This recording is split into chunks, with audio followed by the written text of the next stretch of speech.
Muito bem, Shabbat Shalom a todos que nos assistem, a você que está aqui na Hartzion, a você que está aí na internet, nos assistindo na ABN. A Parashá que é estudada hoje ao redor do mundo, ela está lá em Números capítulo 8 e vai até o final do capítulo 12. Então esses 4 capítulos tratam de vários assuntos, né? São vários assuntos que são tratados nessa porção. É uma porção muito rica, ela é chamada de Behalotcha, quando subires, e esta passagem da Torá, do livro de Bemidbar, de Números, ela trata dos seguintes assuntos. Primeiro, ela irá tratar sobre a menorá que ficava ali no interior do templo, cuja função era iluminar,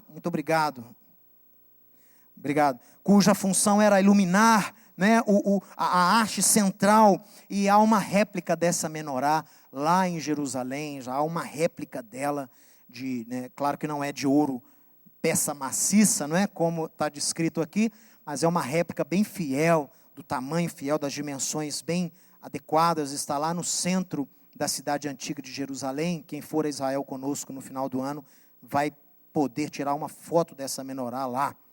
E depois, nós temos a consagração dos levitas, que eu irei detalhar mais aqui para você daqui a pouco. Nós temos também a instituição do Pesach Sheni, que é a segunda Páscoa. Sheni quer dizer segundo, e a Pesach Sheni é uma prova, meus irmãos, que Deus não é legalista. Diga amém. O Eterno não é legalista, o homem é legalista, mas o Eterno não é. Nós temos na Torá o que nós chamamos de flexibilidade.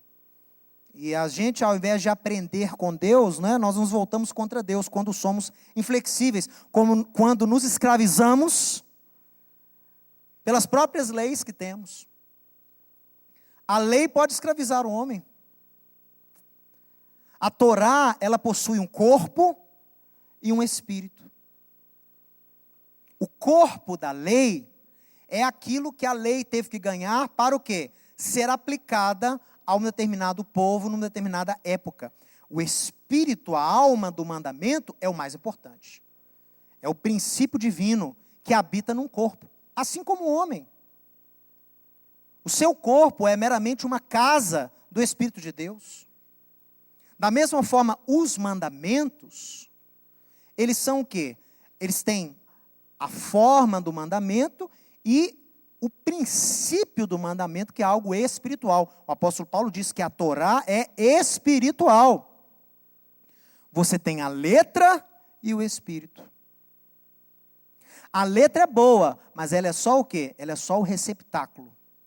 O que está dentro que é o importante. Por isso que o apóstolo Paulo fala, a letra mata, mas o espírito vivifica. Ele está falando contra a Torá? Não. Ele está falando que o mais importante é o princípio espiritual da Torá, que é eterno. É atemporal. Nós temos o exemplo aqui da Pesach Sheni, que foi feita a seguinte coisa. Algumas pessoas lá, quando o Páscoa foi instituído, perderam a celebração, porque estavam impuros. E essa impureza fez com que eles fossem impedidos de oferecer o sacrifício de Pesach. E Deus já havia dado a lei, você entende? A lei já havia sido decretada.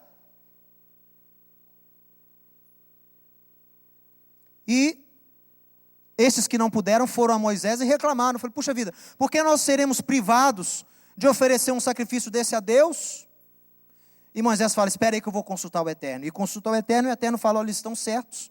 Diga a eles que daqui 30 dias, no dia 14 do mês seguinte, a Nissan, se eu não me engano é Iyar, eles poderão oferecer a Páscoa, comendo matzá também, comendo erva amarga também, oferecendo o sacrifício de Pêssar.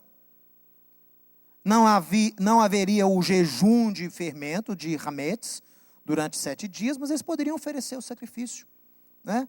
Ou seja, Deus voltou atrás do mandamento para favorecer o homem, né?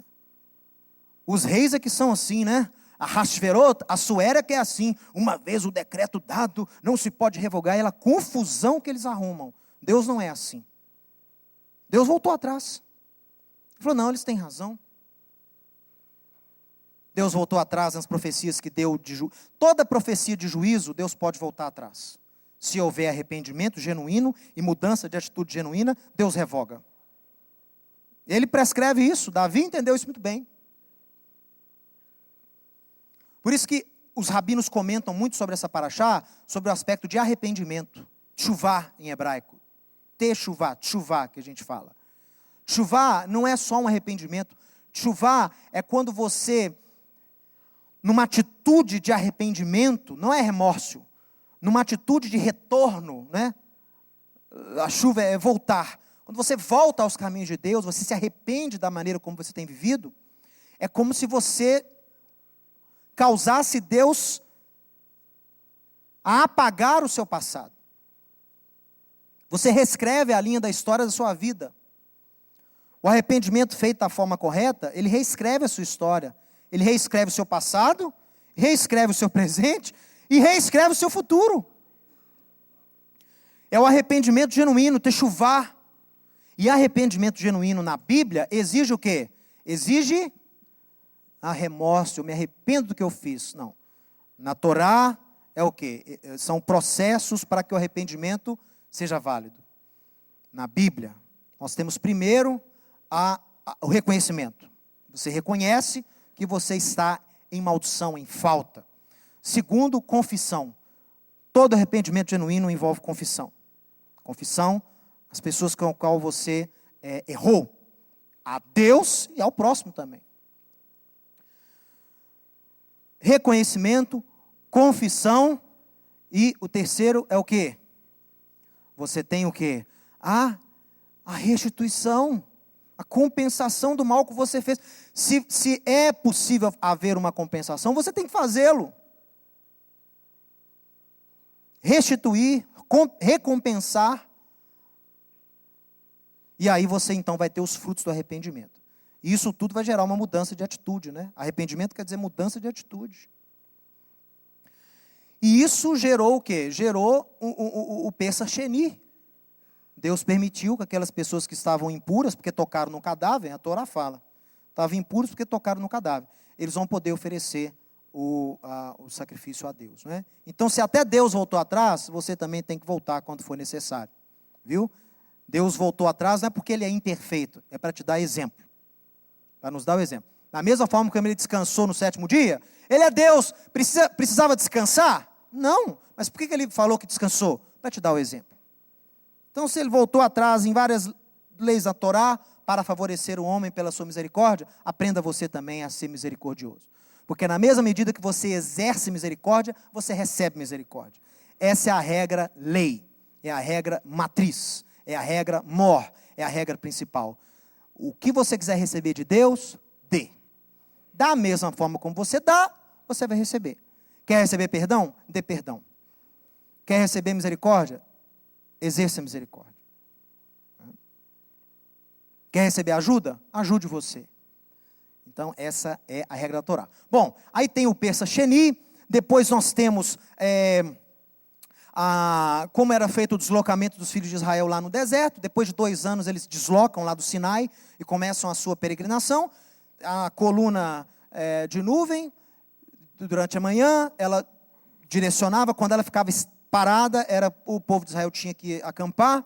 A coluna de fogo à noite, nós temos a instrução das 2 trombetas de prata, que eram trombetas mesmo, não eram chofar, eram trombetas mesmo, que eram tocadas quando Moisés queria reunir o povo na frente da tenda, quando Moisés queria reunir só a liderança, ou quando Moisés queria simplesmente reunir o povo, ou quando as celebrações aconteciam, as trombetas de prata tinham que ser tocadas também. Temos a murmuração dos israelitas em relação ao maná, reclamam que estava comendo maná demais, e o maná, ele era, a aparência dele, o gosto, aliás, era uma semente de coentro, e a aparência dele, pessoal, ela parecia, aqui ele diz, olha, o Números capítulo 11, verso 7, era o maná como semente de coentro, e a sua aparência semelhante ao bidélio. Bidélio é aquela resina. Já viu umas árvores que tem uma resina do caule? Aquela resina parece muito com cor âmbar, né? aquela coisa ali era a aparência do maná. Então tem gente que acha que o maná era um pão que caía do céu, ou que o maná era um bloco de pão. Não, o maná era semente. Era essa semente com essa aparência, com a aparência do coentro, o gosto do coentro, e a aparência desse bidélio, que é uma resina. Aquilo era colhido, aquilo era moído, aquilo era amassado. Então eles faziam o quê? Bolos. Faziam pães e bolos com aquilo que aparecia junto com o orvalho.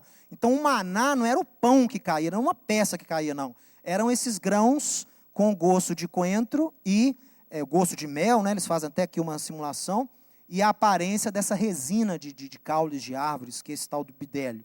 Tá? Então isso só para trazer esclarecimento para você. E termina então com essa punição da parte de Deus, né, que o povo reclamou. Aí Deus mandou codornizes, e quando o povo estava com carne até entre os dentes, veio uma praga muito severa sobre os filhos de Israel. Moisés pede ajuda, né? Há ali a eleição de anciãos, Zaquinim, e ajudam Moisés na liderança. E por fim, temos a murmuração de Arão e Miriam acaba levando a pior. Ela é acometida de tzará, de lepra, e ela então tem que ficar 7 dias fora do arraial, e todo o povo de Israel tem que esperar ela ser purificada, para ela poder sair, né, junto com os filhos de Israel.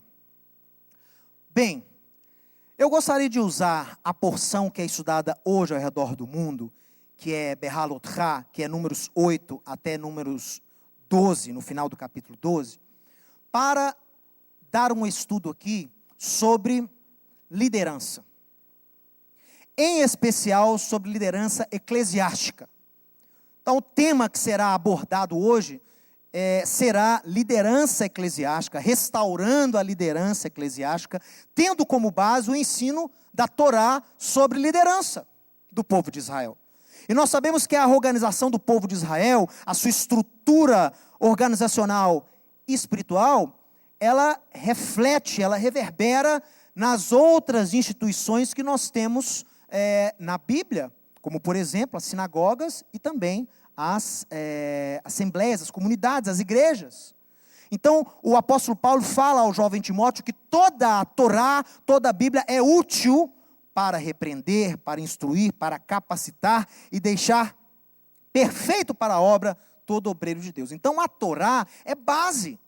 Se você quiser fazer um estudo sobre liderança eclesiástica, você não pode se deter apenas aos escritos chamados da Nova Aliança, porque ali contém instruções sobre lideranças, mas as bases para os apóstolos legislarem foram tomadas de onde? Das Sagradas Escrituras, que Paulo está falando lá em Timóteo, para Timóteo, que é a própria Bíblia, a própria Torá.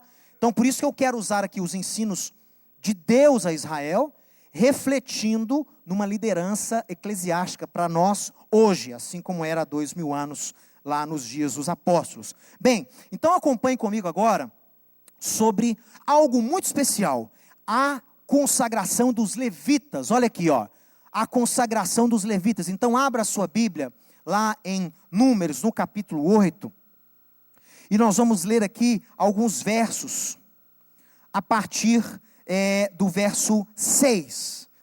Toma os levitas do meio dos filhos de Israel e purifica-os. Assim lhes farás para os purificar.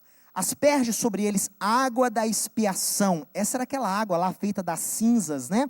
Da pará do mar, da novilha vermelha. Farás chegar os levitas perante a tenda da congregação e ajuntarás toda a congregação dos filhos de Israel. Quando, pois, fizerem chegar os levitas perante Adonai, os filhos de Israel porão as mãos sobre eles. Não para o que ordená-los, porque quem ordena é o próprio Deus e o sacerdócio. Mas para o quê? Para transferir a eles representatividade. Olha isso, meus irmãos. Vocês já tinham prestado atenção nesse detalhe? O povo impõe as mãos sobre os levitas, para passar a eles o quê? Representatividade. Vocês agora irão nos representar. Em quê? Continue lendo. Arão apresentará os levitas como oferta movida perante o Senhor, da parte dos filhos de Israel. Volte aqui para mim. mais uma coisa fantástica. Os levitas são oferecidos perante o povo e a Deus como se fosse uma oferta. Aqui está falando, trufar, aquela oferta movida, os levitas seriam como se fosse uma oferta movida ao Senhor. E serão para o serviço do Senhor. E separarás os levitas do meio dos filhos de Israel. Os levitas serão meus. Depois disso, entrarão os levitas para fazerem o serviço da tenda da congregação. Porquanto eles, dentre os filhos de Israel, me são dados, em lugar de todo aquele que abre a madre, do primogênito de cada um dos filhos de Israel, para mim os tomei. Tomei os levitas em lugar de todo o primogênito entre os filhos de Israel. E os levitas dados a Arão e a seus filhos, dentre os filhos de Israel, entreguei-os para fazerem o serviço dos filhos de Israel na tenda da congregação, para fazerem expiação por eles, para que não haja praga entre os filhos de Israel, chegando os filhos de Israel ao santuário. Pessoal, isso é fantástico. E este estudo de hoje quer tomar esse texto, esse relato, como base para uma liderança eclesiástica. Nós temos detalhes aqui surpreendentes. Primeiro, os levitas recebem do povo a autoridade de representar o povo. Por isso que há a imposição de mãos. Depois nós temos que os levitas eram ofertados a Deus como se fosse uma oferta, um trunfal, uma oferta movida ao Senhor. E Deus então consagraria aquela classe, que é uma classe sanguínea, né? São os descendentes, são os filhos de Levi, que iriam o quê? Auxiliar os Coanim, os sacerdotes, que é a família de Arão e de Moisés, no serviço sacerdotal.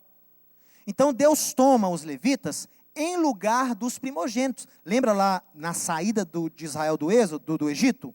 No Êxodo, Deus fala que todo primogênito seria dele, dos animais ou dos homens.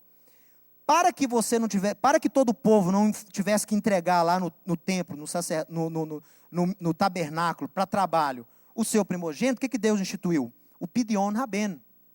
É uma compensação ao sacerdócio pela vida do primogênito, e no lugar do primogênito, Deus pegou quem? Os levitas. Então os levitas são do Senhor, é uma classe separada a Deus, que auxilia o sacerdócio na manutenção e no serviço avodat do chá, no serviço santo do tabernáculo e posteriormente do templo. Agora olha só, Deus não escolheu os levitas aqui em Números 8. A escolha deles foi feita lá no Êxodo 32. O que aconteceu no capítulo 32 de Êxodo? O evento trágico do bezerro de ouro. E ali diz que Moisés proclama ao povo: quem é pelo Senhor aí? E aí os levitas se ajuntam. E eles então executam juízo sobre os idólatras. E naquele momento os levitas foram escolhidos. Porque se dispuseram, não quiseram se contaminar com a idolatria e se dispuseram para serem instrumentos nas mãos de Deus. Ali foi escolhido a tribo de Levi para o trabalho santo. Olha, os levitas serviam a Adonai no lugar do povo. Isso aqui mexeu muito comigo. Porque isso aqui, pessoal, como é que eu explico isso para vocês? Há uma regra geral na Torá. E o autor de Hebreus repete essa regra. Sem sangue não há remissão de pecados. Então isso está bem claro. Agora, o fato do levita ficar fazendo o serviço santo lá no tabernáculo, no templo, gerava expiação para o povo, sem sangue. É a única exceção na Torá de algo que trazia expiação sem sacrifício. O que é que trazia expiação para o povo? O serviço do levita. Como que isso funciona? Se o povo fosse ajudar os sacerdotes lá no tabernáculo, o povo estaria tão contaminado no seu dia a dia, no seu trabalho, que ao mexer com as coisas de Deus, ao trabalhar no tabernáculo, no templo, ao tocar nas coisas santas, aconteceria o que com esse indivíduo do povo? Sofreria! Seria maldito! Sofreria as consequências, morreria. Então por isso que Deus fala, o trabalho do levita no templo ou no tabernáculo serve de expiação para o povo, porque ao invés do povo, porque os sacerdotes precisariam de ajuda. Se o povo fosse ajudar, o povo sofreria as consequências, por quê? Não estaria separado o suficiente. Então Deus separa uma tribo inteira para servir de ajuda ao sacerdócio, e esse trabalho lá, no lugar do povo de Israel, serviria como expiação para o povo. Isso é muito, gente, isso é fantástico. Porque nós temos aqui homens no lugar de sacrifícios. Homens cuja obra gera expiação para terceiros. Isso é profético também, eu não vou nem entrar nesse detalhe, mas se você analisa o sacrifício de Yeshua, não só ele atua segundo a ordem de Melquisedeque, que ela é superior ao sacerdócio aarônico e à escolha levítica, mas ele também é um paralelo, isso aqui é um paralelo ao próprio sacrifício de Yeshua. A teologia judaica normativa diz, não pode haver sacrifício humano um para expiar o outro. A Torá diz que não, aqui houve sim. Aqui houve uma oferta de homens, como se fosse uma oferta ao Senhor, e esse serviço desses homens servia de expiação para o povo. Enfim, olha, os levitas serviam no lugar do povo. Dessa forma, o povo poderia se beneficiar do serviço, sem ser o quê? Condenado. O povo podia ter as bênçãos e não sofrer a condenação de estar tocando nas coisas de Deus. Esse serviço exigia o quê? Olha aqui comigo, olha. Consagração, santidade e capacitação. Dos 25 aos 50, o sujeito servia como levita, ali dentro, os levitas, né? Diferente do sacerdócio. O limite de idade do sacerdócio é um pouquinho diferente, a idade mínima, né? Mas o levítico era assim. Foram dados aos sacerdotes, os levitas foram dados aos sacerdotes para auxílio no serviço religioso. E o que eles faziam lá no tabernáculo e posteriormente no templo? É muito simples, só você ler a Torá. O que eles faziam? Eles ensinavam. Amém, pessoal? O levita ensinava. Você não lê lá na reconsagração do povo a Deus lá em Neemias? Quem estava ensinando a Torá, explicando a Torá para o povo? Os levitas. Levita ensina. Levita dá manutenção, cuida. Cuida, patrimônio mesmo. Guarda patrimonial. Levitas. Escolta patrimonial, levitas. Quem que você acha que carregava a arca quando ela era movida? Os levitas. Tinha até famílias específicas que podiam tocar a arca. Guarda, transporte, também ajudavam no juízo, no julgar do povo, julgavam questões, julgavam o povo, etc. Olha, assim, o serviço do levita gerava expiação e bênção para o povo. Os sacerdotes sozinhos não conseguiriam conduzir nem o povo, nem o Mishkan, nem o tabernáculo. Você entende isso? O sacerdócio sozinho, a figura de Arão era a mais importante do povo de Israel naquela época. Mas ele sozinho, com a sua família, não conseguiria jamais cuidar de toda a estrutura do tabernáculo e depois do templo. Então eles precisavam do serviço levítico. A casa de Arão, os coanim, os sacerdotes, foram escolhidos por Deus para carregarem o quê? Repita comigo isso que está em amarelo. Responsabilidade espiritual. Autoridade espiritual. São coanim, são sacerdotes, são representantes do povo perante Deus. O levita não tinha essa autoridade. Aí era só o sacerdote. O sacerdote respondia diante de Deus pelo povo. O levita não. Eles tinham responsabilidade espiritual e de conduta do povo. A conduta moral do sacerdote e a sua conduta espiritual refletia diretamente sobre a população. Assim como um rei, quando é afastado dos caminhos de Deus, traz maldição sobre o povo, o sacerdócio também. Principalmente. Se andava em iniquidade, o povo sofria. Refletia no povo.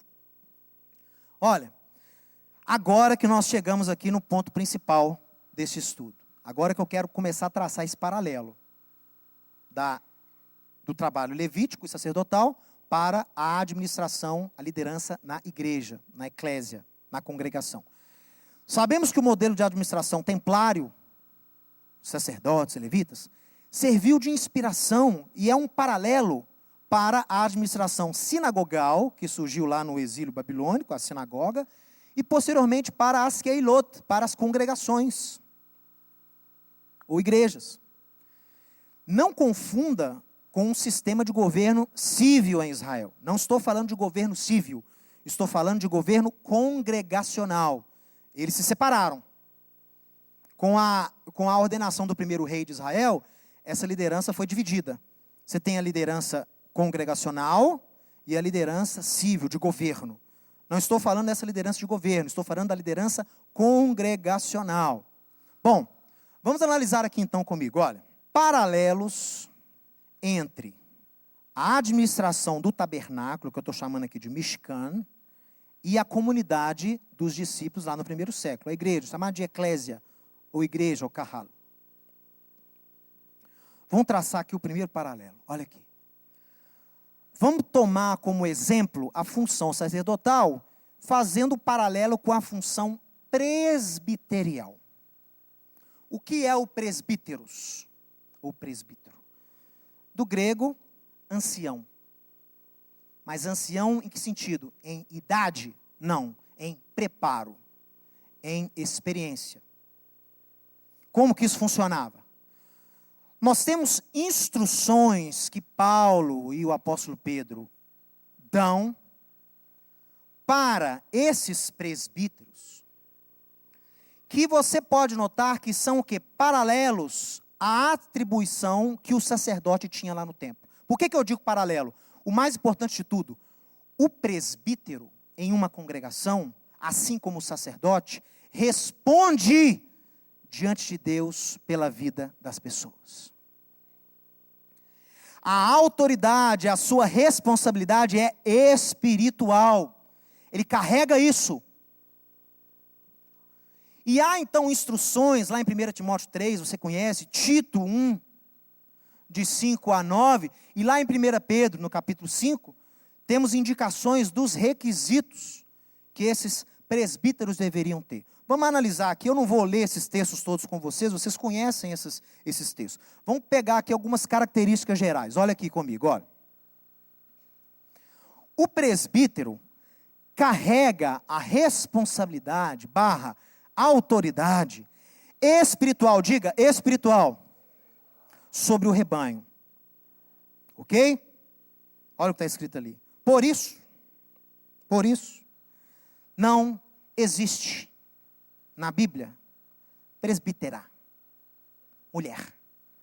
Por que que isso não existe? Mateus existe sim. Existe coisa de homem, mas não é nosso costume, não é o costume da Bíblia. Vou falar igual Paulo fala aqui em 1 Coríntios 11. Quiser fazer bagunça, vocês fazem para lá. Não é a nossa conduta. Não é. E Paulo explica muito claramente por que não deve haver presbíteras. Porque o presbítero exerce autoridade espiritual sobre o rebanho. E Paulo, lá em 1 Coríntios 11, deixa muito claro. Deixa eu ler esse texto com você. Você já conhece, mas eu quero só ler o início dele aqui. Ó. Gente, nós estamos restaurando a liderança eclesiástica conforme a Bíblia. Olha. 1 Coríntios 11, verso 1.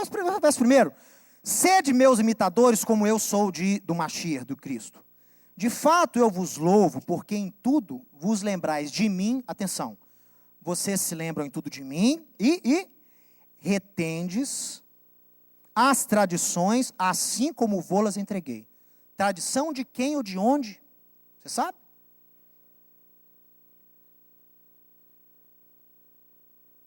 Tradição bíblica. Princípios eternos. Toda a escritura é inspirada por Deus. E há tradições, há princípios. Paulo ensina esses princípios para não-judeus, para organizarem as suas comunidades. E olha o que ele começa dizendo no verso 3. Quero que vocês saibam, olha só. Se ele está dando a instrução aqui, é porque estava tendo problema. Então ele deixa claro, quero que vocês saibam, Cristo é o cabeça do homem.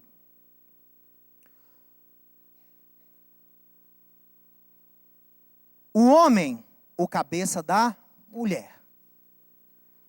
Deus, o cabeça de Cristo. Qual é o tema central desse princípio aqui? Hierarquia. Cabeça quer dizer autoridade. Assim foi criado. E essa autoridade aqui, estamos falando de eclésia, de igreja. Não estou falando de autoridade civil. Estou falando de autoridade eclesiástica. É assim que foi constituído. Cabeça quer dizer o quê? Ser responsável por, diante de Deus. O homem é responsável pela sua esposa diante de Deus. Você sabia disso? Ele é o sacerdote do lar. A vida espiritual da esposa depende dele. Ele responde pela vida da esposa. Assim como Deus é autoridade sobre Yeshua, você acha que Yeshua andava solto aí fazendo o que quer? Não, ele tem Deus e tem um pai e tem um cabeça.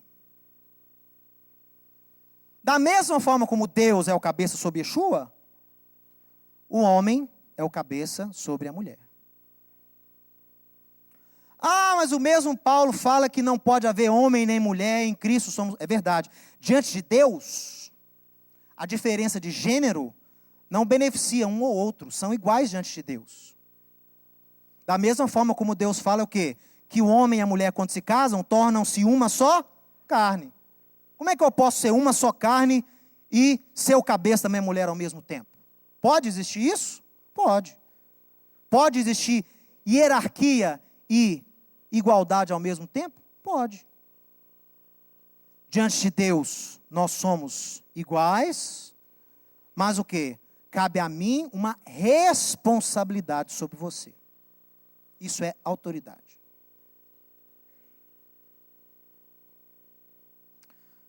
E Paulo continua a sua explicação, em 1 Coríntios 11, falando sobre a questão da autoridade. Então ele joga para os gentios um princípio divino, eterno. Ele joga o espiritual da lei. Qual é? O homem é o cabeça da mulher. Assim como Deus é o cabeça de Cristo, Cristo é o cabeça do homem. Esse é o princípio eterno. Soltou. Agora vamos adequar esse mandamento, vamos dar corpo à lei, vamos dar letra à lei, vamos dar um receptáculo ao princípio. Qual era o receptáculo? Inclusive na época aqui, até hoje, em algumas regiões do Oriente Médio. Um elemento, um símbolo que denota submissão e autoridade é a cobertura da cabeça. Nessa época era muito comum nessa região, e até hoje lá no Oriente Médio isso funciona. A cobertura da cabeça significa o quê? Há alguém, autoridade sobre a minha vida. Espiritualmente estou dizendo. Então lá em Israel, se você vê uma mulher sem cobertura,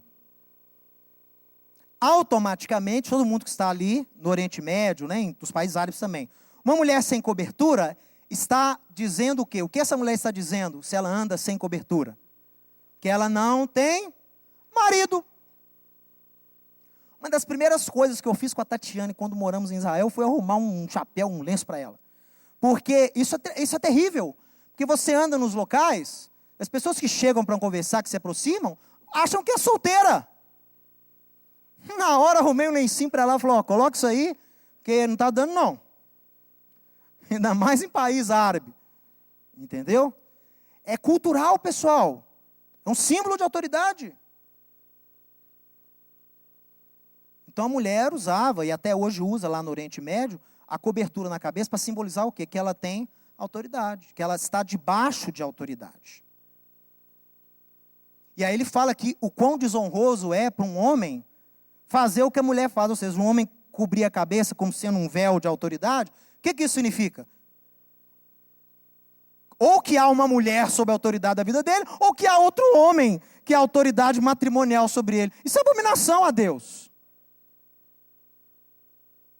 Então ele fala, um homem não usa cobertura por quê? Porque vocês são maridos. Suas mulheres usam para denotar que elas são submissas e são casadas com os maridos.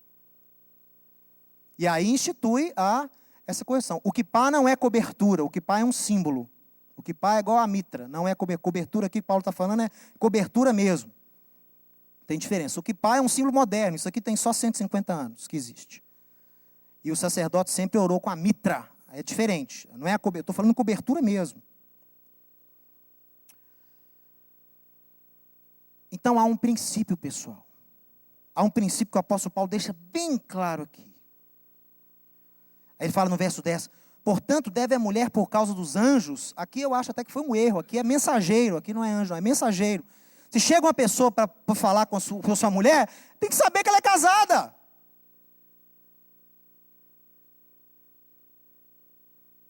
Aí não consigo entender essa teologia de Paulo sobre o véu. É mesmo? Então, você que é marido, eu vou te dar um desafio. Vai lá no Egito, onde eles falam lá que é o Monte Sinai, e não é lá, o Monte Sinai fica na Arábia, mas vai lá naquele monte que tem lá, e vai com a sua esposa, tá? E anda lá nas ruas do Cairo, com a sua esposa sem nada na cabeça. E aí depois você volta e conta para mim a sua experiência, viu? Você vai entender direitinho o que Paulo está querendo dizer aqui. Bom, olha, e aqui ele fala, né, que o próprio cabelo da mulher foi dado a ela como véu. Então é honroso para a mulher se ter o cabelo como véu. E o homem com cabelos longos também, em termos de autoridade, é uma desonra, porque se o cabelo assemelha-se ao véu, um homem com cabelo grande vai estar com véu. Então não faz sentido algum. Enfim, Paulo dá esse ensino aqui, mandando esse princípio eterno. E lá com Timóteo, no verso 2, ele deixa claramente, não permito que a mulher exerça a autoridade de homem. Estamos falando aqui de autoridade eclesiástica.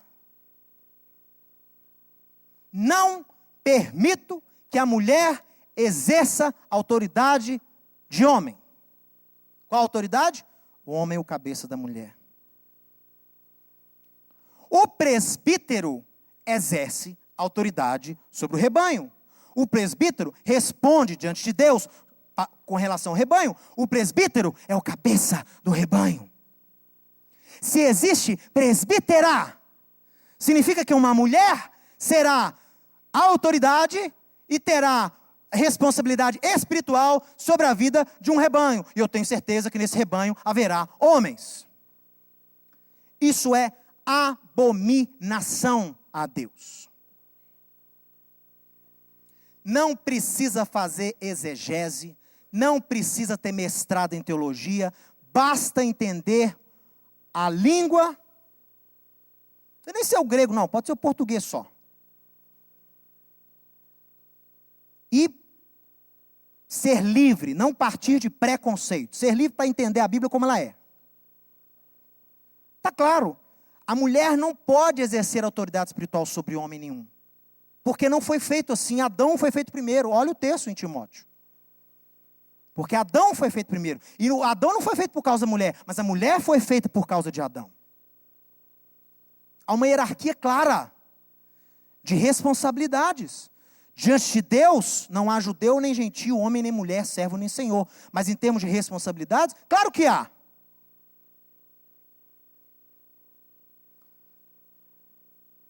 Biblicamente, não existe a figura da presbítera. Isso é abominação. Mulher de presbítero não se torna automaticamente presbítera. Isso não existe.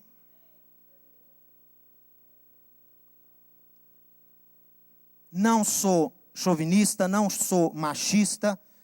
Creio que Yeshua foi o judeu que mais valorizou mulheres em toda a história de Israel. Mas em relação a governo eclesiástico, a autoridade espiritual sobre o rebanho, não podem existir presbíteros, porque isso fere um princípio eterno e divino de Deus. Responsabilidade espiritual. Bom, continua aqui comigo, olha. Os presbíteros, assim como o sacerdote, respondem pelo rebanho. Respondem diante de Deus pelo rebanho. O que eles fazem? Eles pastoreiam. Olha o que eles fazem. Eles pastoreiam, eles ensinam, eles legislam. É verdade. O presbítero faz lei. O presbítero tem a capacidade, tem a unção para dar corpo novo a mandamentos eternos. Você sabia disso? É isso que é legislar. É dar corpo novo a uma lei eterna. Eles adaptam a Torá a uma determinada comunidade.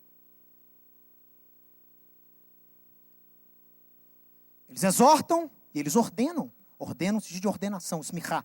Eles delegam poder. Presbítero ordena outro presbítero. Presbítero ordena diácono.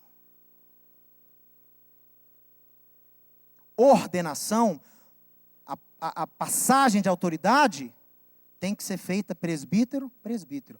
Assim como quem ordenava o sacerdote? Quem ordenava o sacerdote? Hein?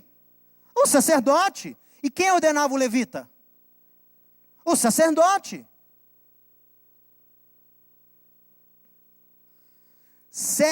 O sacerdote serve ao rebanho com humildade e dedicação. Por quê? Porque eles são modelo. Eles representam um modelo para a congregação. Pedro fala isso muito bem em relação aos presbíteros. Eles são exemplos.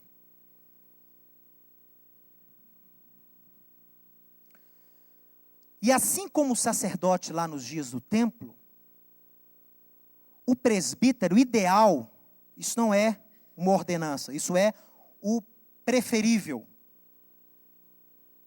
De preferência, o presbítero deve ser, assim como o sacerdote, exclusivo para o trabalho eclesiástico. Porque senão vai ficar igual era lá nos dias de Yeshua. O camarada era sacerdote, mas tinha um negocinho por fora, tinha um comércio ali, tinha uma fazenda lá. E aí, Deus já tirou a mão sobre eles. Tem que ser exclusivo, de preferência. Se há condições, que seja exclusivo. Se não, que ele trabalhe pelo menos parte do tempo para não passar necessidade e não ser peso para a congregação. Mas se a congregação puder sustentá-lo, que o faça. A comunidade vai se beneficiar muito mais de um tempo integral, um presbítero tempo integral, do que um cara que é dividido entre o trabalho secular e o trabalho eclesiástico. Se possível. E outra. O apóstolo Paulo é claro, lá nas recomendações em relação a presbíteros, porque Timóteo estava sendo treinado para ser um presbítero em onde? Em Éfeso. Ele deixa claro para Timóteo, olha, além do ideal é você ser 100% consagrado à função de presbítero, ele deve ser honrado, diga isso aqui para mim, por favor, proporcionalmente à sua capacidade de presidir e ensinar. Graças a Deus eu não sou comunista nem marxista. Porque a Bíblia não é. A Bíblia tem o quê? Meritocracia. Quem se dedica mais, recebe um galardão maior. O autor de Hebreus fala, para agradar a Deus, você tem que saber duas coisas. Que Ele existe e que Ele é galardoador. As pessoas têm aquilo que toleram e merecem. Quem se contenta com o mínimo é gente medíocre. O mínimo que você tem que fazer nesse emprego aqui é isso e isso para você não ser mandado embora. Tá bom. Aí ele vive a vida toda fazendo só aquilo para não ser mandado embora. Medíocre.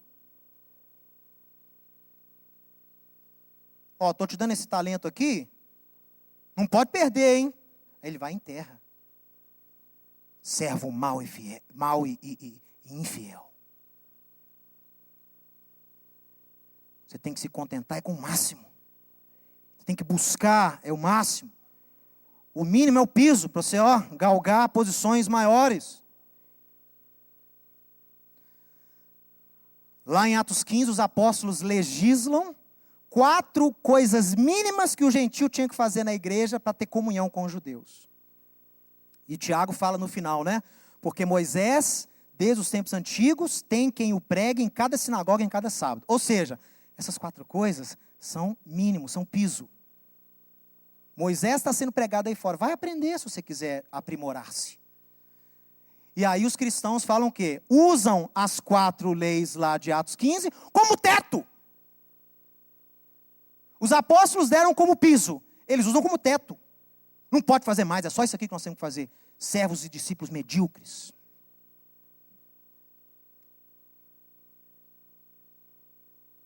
Olha, quem ensina bem, preside bem, é digno de quê? Qual é o texto que está... O que está falando esse texto aqui que eu citei? 1 Timóteo 5. São dignos de dobrados honorários. Mateus, você está presidindo para causa própria. Não, não, não.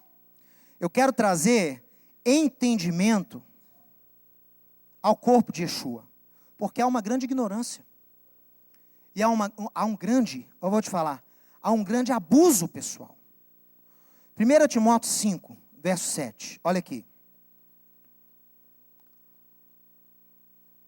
Prescreve, pois, essas coisas, para que sejam irrepreensíveis. Ora, se alguém não tem cuidado dos seus, especialmente dos da própria casa, tem negado a fé e é pior do que o descrente. Olha aqui, ó. Ele atesta isso aqui lá no capítulo 3, da mesma carta a Timóteo, dizendo o quê? Que o presbítero tem que cuidar bem da própria casa. Presbítero com casa toda perturbada não pode ser presbítero. O princípio é, se não cuida do pouco, não vai conseguir cuidar do muito. Aí ele continua falando aqui sobre as viúvas. E aí ele fala lá no verso 17. Os presbíteros devem ser considerados merecedores de dobrados honorários aqueles que administram bem, que presidem bem, especialmente, diga, especialmente os que se afadigam na palavra e no ensino.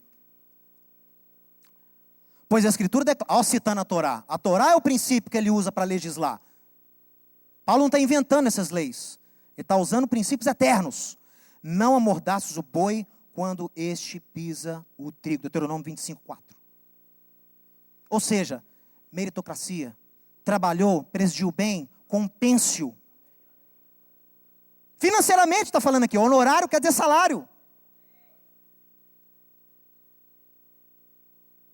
Honorário é a hora trabalhada, o valor da hora trabalhada, o valor do trabalho de uma pessoa.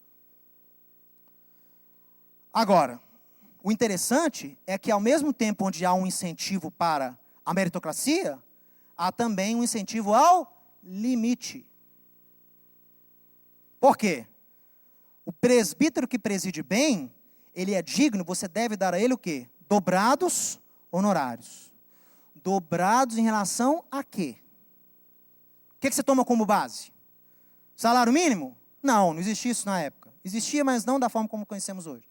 Dobrado em relação a quê? A média do honorário da casa na qual preside o presbítero. Assim é feito até os dias de hoje em qualquer sinagoga. O rabino recebe proporcionalmente à sua capacidade e a média de salário do seu rebanho. Por que a Torá, o apóstolo Paulo e a Torá estipulam esse teto? Para não haver o quê? Disparidade do líder em relação à sua própria congregação. Sim, ele vai ser destacado porque ele vai ter um dobrado honorário, se ele merecer. Mas não pode ultrapassar o dobro, o dobrado. Por quê? Porque senão, número 1, cria essa disparidade. Segundo, o salário passa a servir para ele mesmo de tentação. E ele vai acabar se preocupando com essas coisas ao invés de se preocupar com o rebanho. E ele está lá por conta da obra para presidir bem. Você não pode nem pagar ele pouco. Por quê? Se você o paga pouco, ele vai ficar o quê? Ele vai ficar ansioso, desmotivado, e não vai conseguir prover à sua casa aquele mínimo de conforto necessário. Então ele vai ficar perturbado. Aí você tem pastor abrindo empresa, aí você tem pastor abrindo negócio, aí você tem pastor que trabalha meio horário. Por quê? No caso aí, não está dando para o presbítero, ou não há condição, ou foi acordado, não dar a ele um salário que seja pelo menos o dobro da média da sua congregação. Não fui eu que escrevi isso. Eu estou lendo, literalmente, explicando para vocês um princípio da Torá, que Paulo está explicando aqui. Agora, dobrado, tá? Porque o que a gente vê aí nos meios protestantes evangélicos, eles pegaram essa palavra dobrado e riscaram escrever 100 vezes mais. Aí você tem um camarada que preside uma igreja, que o patrimônio dele é 100 vezes mais a média patrimonial da sua igreja, dos membros. Aí está errado.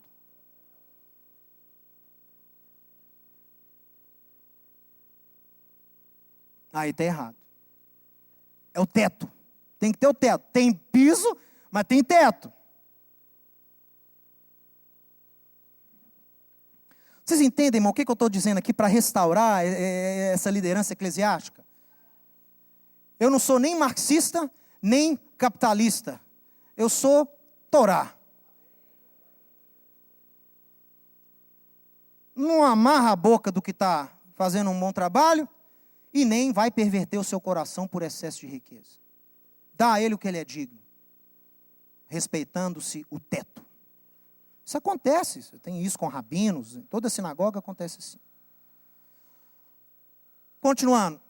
Os presbíteros são indicados por outros presbíteros. Atenção, o presbítero ele é indicado por outro, que às vezes está ensinando, está discipulando. Ele indica, igual Paulo indicou.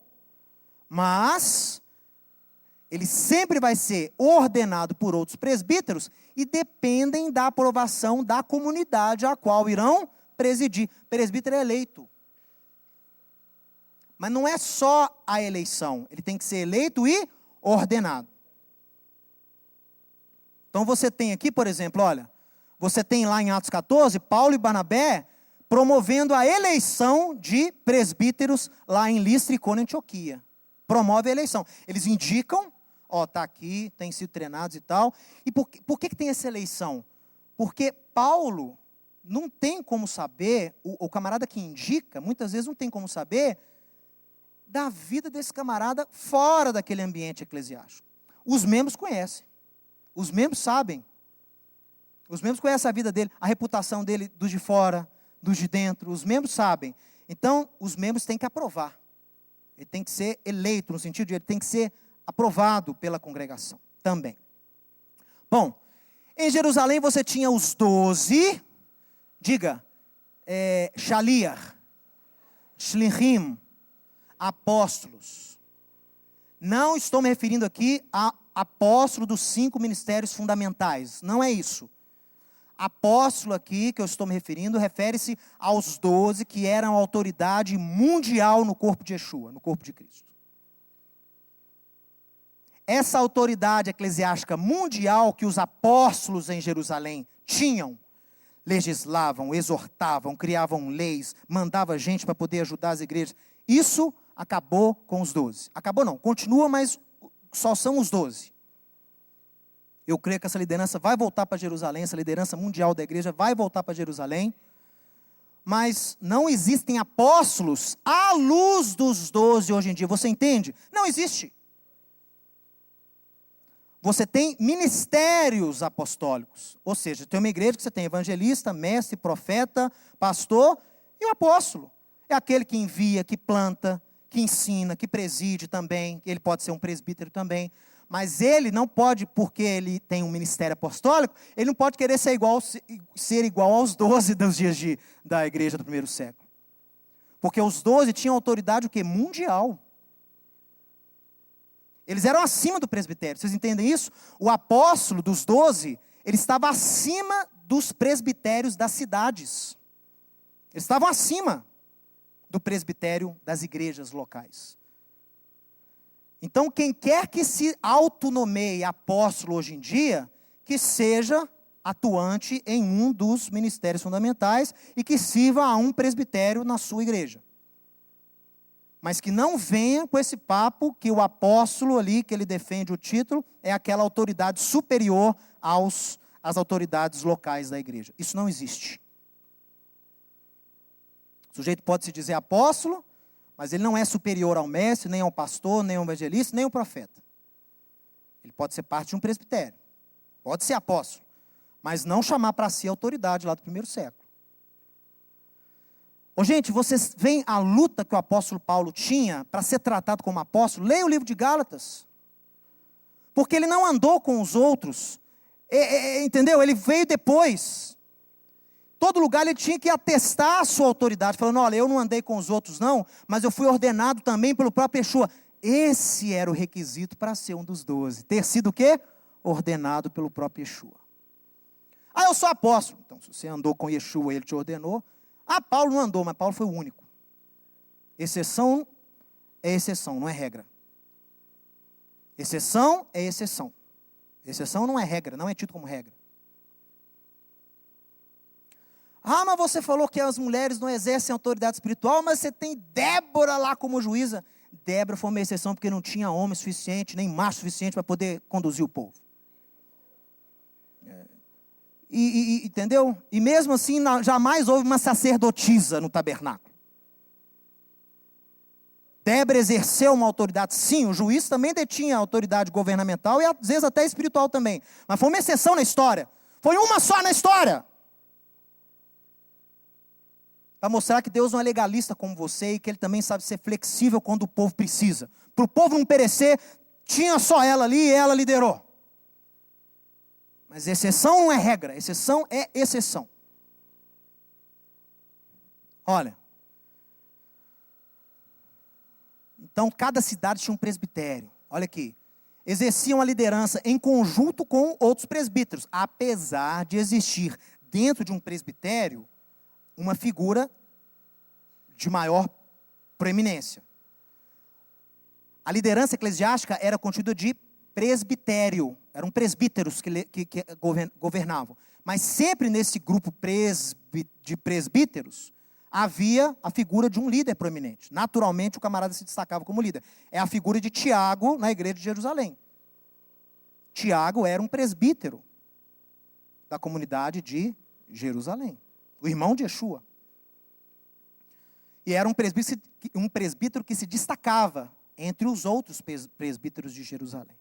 Bom, agora, para a gente encerrar, eu quero traçar o paralelo, que para mim é um motivo principal aqui da ministração.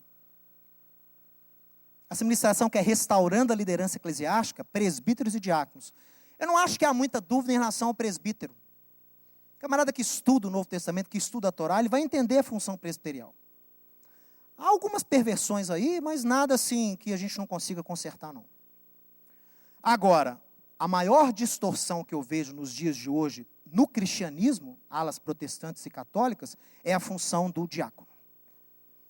Meu irmão, essa aí está distante, mais distante, mais distante, mais distante do princípio bíblico do que você imagina.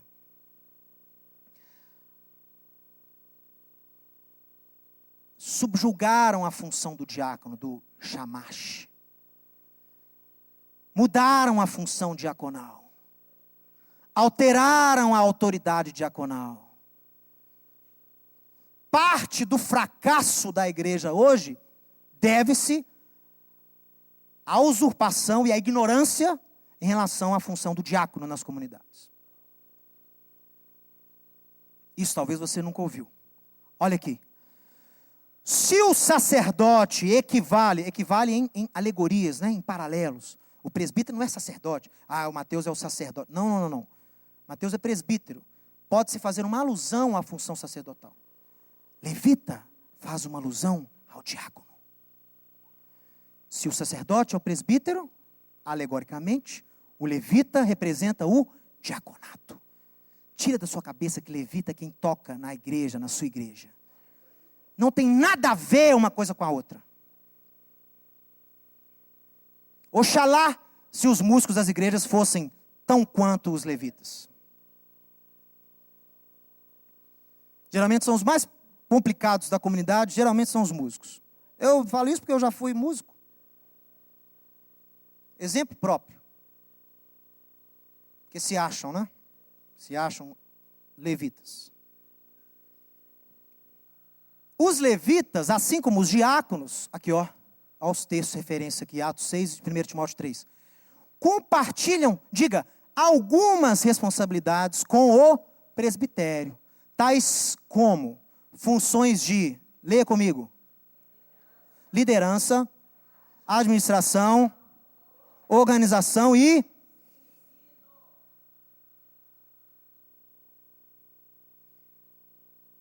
por quê?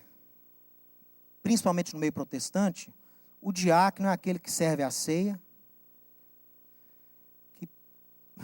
que não deixa os meninos correrem na congregação, que recebe os outros na porta. Meu pai brincava, né? Na minha época, de criança, tinha o diácono que usava tipo uma estrela de xerife. Ele era o xerife interno da igreja, né? Gostava de mostrar ali o distintivo de diácono. Por que nós herdamos essa percepção? Não tem nada disso. Olha aqui. É assim como os levitas. O diácono, pessoal, olha lá, Atos 6. Foram eleitos os famosos 7 diáconos de Jerusalém. Diácono era conhecido. Os diáconos da Har Sion eram conhecidos. Por quê? Porque assim como os diáconos lá de Atos 6, eles eram cheios do Espírito. Eles sabiam administrar. Eles ajudavam o presbitério. Eles eram cheios de fé e eles sabiam ensinar. Diácono tem que saber ensinar. Porque ele compartilha dessa responsabilidade com o presbitério. Diácono tem que pastorear também. Nós minimizamos a capacidade do diácono. Você baixou o nível do diaconato e rebentou com o presbitério. Os sacerdotes não conseguiriam administrar tudo por si próprios. Da mesma forma, hoje, o presbitério não consegue administrar o rebanho no nível necessário com os diáconos fazendo o que nós vemos hoje. Fora de questão. Nem vem para mim com restauração de igreja se não restaurar o diaconato. É impossível. A gente não fala muito nisso, porque é complicado. É tabu. Mas tem que ser falado. Olha aqui. Você tem lá em Atos 6... o Estevão, meu amigo, dando um discurso, perante a liderança de Israel, ensinando. Você tem Filipe, ensinou lá o eunuco etíope, deu para ele uma aula sobre Isaías, batizou.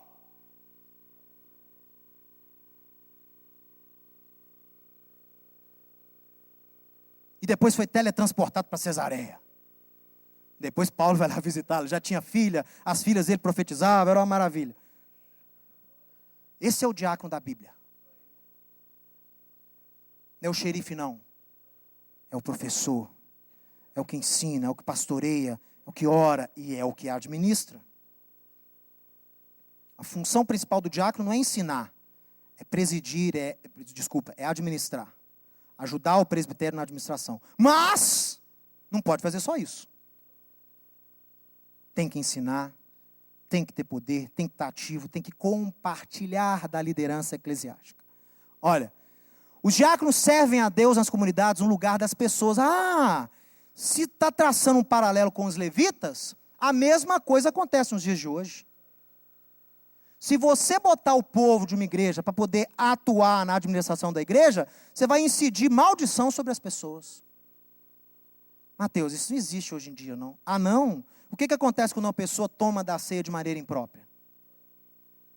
O que você acha que acontecia se um israelita qualquer entrasse no templo para poder limpar os utensílios sagrados? O que você acha que aconteceria? O paralelo a isso hoje em dia é exatamente isso. A administração eclesiástica deve ser feita por pessoas qualificadas e separadas para tal. Não pode mexer com coisas da igreja gente qualquer, membro qualquer. Não que você não tenha o seu valor, mas o trabalho com as coisas do reino exige uma santidade, meu irmão. não é orgulho meu não, é para preservar a sua vida. É para minimizar os seus problemas, diácono. Que você tem que estar no nível de santidade para atuar na administração da casa de Deus. O serviço eclesiástico é um serviço para Deus. E ele traz expiação para o povo.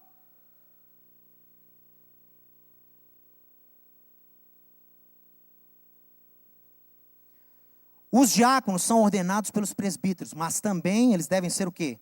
Eleitos. Devem ser eleitos pela comunidade. O diaconato, em relação aos textos que nós estamos citando aqui, 1 Timóteo 3, 8 a 12, pela interpretação do texto e por alguns exemplos, nós vemos que o diaconato não exigia o matrimônio.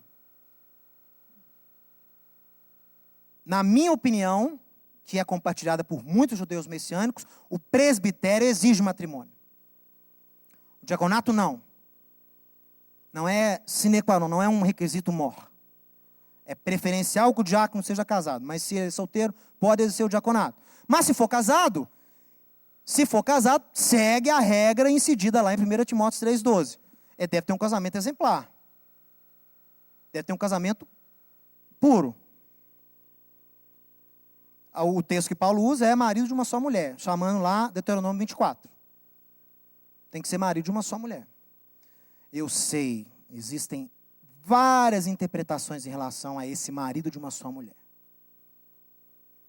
Eu sou uma pessoa mais simples. Eu acho que o texto quer dizer aquilo que quer dizer. Tem que ser marido de uma só mulher. Se checa lá seu nome no registro civil e vê que você já foi casado 1, 2, 3, 4, esse registro civil aplica-se à exigência presbiterial. Ah, mas eu não era crente, eu fiz isso, eu não fiz aquilo. Marido de uma só mulher. Você pode ajudar, você pode fazer muita coisa, mas presbitério, não. Presbitério não. Porque choca. Deus te perdoou, mas o seu opróbrio, ele fica. E esse opróbrio não pode ser empecilho e vergonha para a obra do reino. Eu sei que isso parece injusto, mas é uma regra que eu creio que foi isso que Paulo quis dizer. Eu estou baseado também em outros escritos, não dá tempo aqui de falar para vocês, mas eu, pessoalmente, acredito e creio assim como essa casa. Olha, o presbítero depende de um bom diácono para conduzir a obra. Amém, pessoal? Não existe presbitério de sucesso sem um diaconato de sucesso. Os diáconos fazem parte da liderança da comunidade. Olha lá, quando Paulo vai endereçar as igrejas, ele fala, aos presbíteros e diáconos de tal lugar. Aos presbíteros e diáconos de tal lugar. Aos presbíteros e diáconos. Os diáconos representam a liderança da casa também. São autoridade.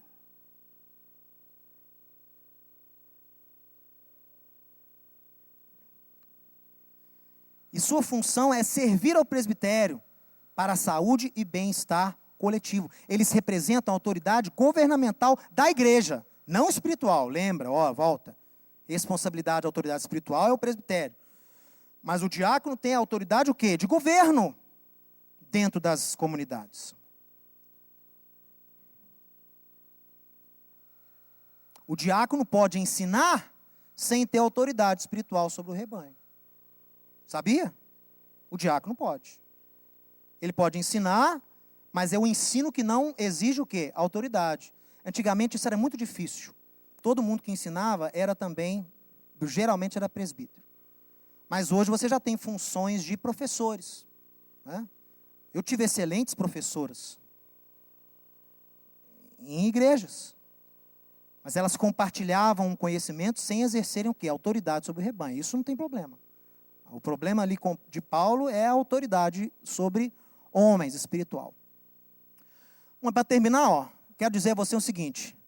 Então está claro, pessoal, essa restauração da função diaconal, olha, para mim, ela é um dos pilares da restauração. O diaconato, ela é uma liderança que auxilia o presbitério, que ensina, sabe? Eu até acho que no futuro, a gente podia pôr, sabe, função de ensino tem que ser no mínimo diácono. Tem uma ordenação espiritual, é feita imposição de mãos sobre os diáconos. Nós tivemos aqui essa semana agora, ordenação diaconal, isso é muito importante. Mas quando nem mesmo o diácono entende onde ele está entrando, ele mesmo não valoriza a função que ele acabou de tomar posse. É liderança. Restaurar a igreja aos moldes da comunidade de discípulos do primeiro século, restaurar as funções presbiteriais e de diaconato, à luz dos escritos sagrados. Então os diáconos, nós vemos lá, eu citei aqui, né? O Estevão, Filipe, Febe. Paulo, aos Romanos, cita lá uma diácono chamada Febe, que servia à comunidade. Então podem existir, mulheres podem trabalhar no diaconato, podem ser diaconistas. Aliás, se você ler a instrução de Paulo lá a Timóteo, você vai ver que a esposa do diácono, ela também é endereçada nas atribuições. Ou seja, é como se fosse o quê? Preferível que a esposa também assumisse um papel de diaconato. Eu creio piamente nisso, que o diaconato era compartilhado com o cônjuge, com as mulheres. Então a mulher de diácono deve ser também uma diaconisa, diferente do presbítero. Mas o diácono não, o diácono, a esposa tem que participar junto com o marido ali na função administrativa, de governo, de auxílio à liderança, com ideias, organizando. Grande parte do fracasso dos presbitérios hoje pode ser atribuído à má compreensão da função diaconal. Muitas vezes o presbítero rouba do diácono a autoridade que ele tem e que ele deve usar para ajudar o presbitério. Então um prejudica o outro.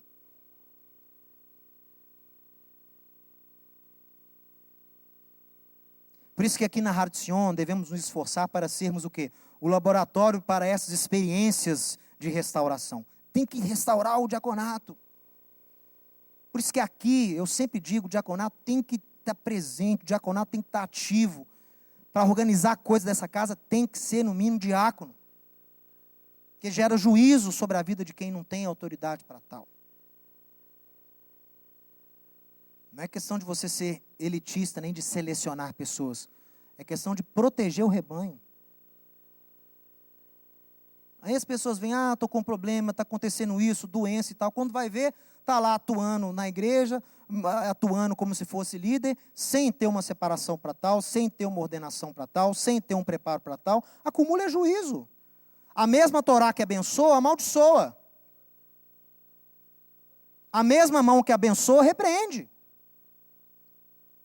A mesma Torá que é bênção para um, é maldição para outro. Vai depender do quê?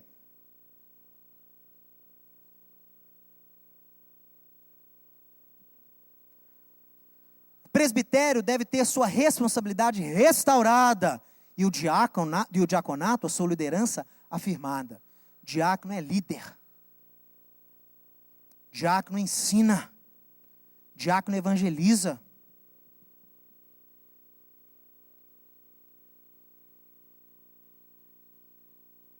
E não só ajuda na organização da casa, mas também nessas funções que para mim são mais nobres. Tem função mais nobre que a outra.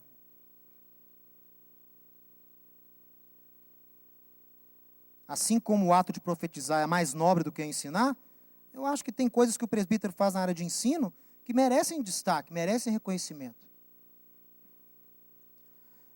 Não poderá existir uma comunidade restaurada sem antes restaurarmos as funções presbiteriais e diaconais à luz da palavra de Deus.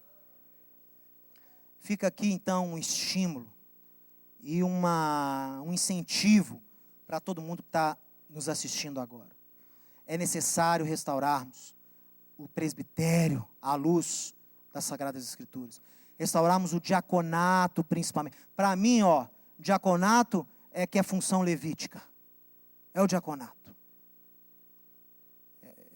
Reflete a função levítica. Eu sou levita, não sei o quê. Não. É o diácono. Ele que trabalha, ele que ajuda, ele que ensina. Lembra lá, tudo que o levita fazia é o que o diácono deveria estar fazendo. Tem autoridade, ajuda no pastoreio, ajuda no discipulado. Então nós temos que trazer luz a essa confusão de termos que existem aí fora. Hoje em dia tem títulos aí malucos que as pessoas surgem, e um querendo ser maior que o outro, um querendo ser mais poderoso que o outro, e vai inventando título e vai ficando por cima. Não. Presbitério, diaconato, ajudando a igreja de Yeshua a ser restaurada. Restauração, já, hoje, para os nossos dias. Amém? Graças a Deus.